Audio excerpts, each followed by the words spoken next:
afayeenka wasaaradda amniga oo shir jaraa'id ku qabtay magaalada Muqdisho ayaa ugu baaqay shirkadaha ganacsatada iyo hoteelada in ay diiwaan geliyaan hubkooda isla markaana aan la ogolaan doonin hub sharci darro lagu wato magaalada Muqdisho. sidoo kale wasaaraddu waxay faraysaa dhammaan dadka haysta hubka sharci darrada ah sida kuwa dawliga ah iyo kuwa aan dawliga ahayn sida kambaniyada nooc kastaba ha ahaadaan hoteelada goobaha ganacsiga idaacooyinka iyo TV-yada shirkadaha ilaalada gaarka ah waa in ay soo sharciyeystaan hubkooda cidda uusan u lahayn muddo hal bil ah gudahood.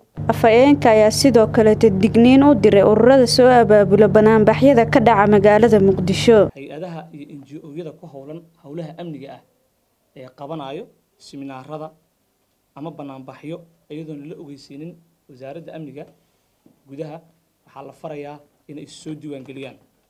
Cabdikaamil Macalin Shukri afayeenka wasaaradda amniga ayaa sidoo kale sheegay in ammaanka magaalada Muqdisho loo kala qaybiyay ciidamada nabad sugidda iyo kuwa booliska. sidoo kale wasaaradda amniga gudaha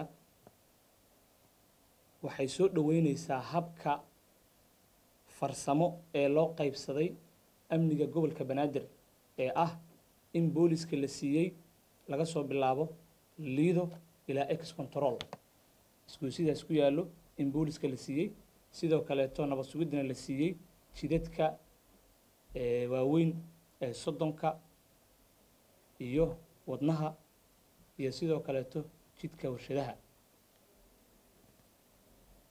iyada oo la xisaabtami doono cid kasta meesha loo dhiibay laga xisaabtami doono. Hani Ahmed, Jubaland TV, Muqdisho.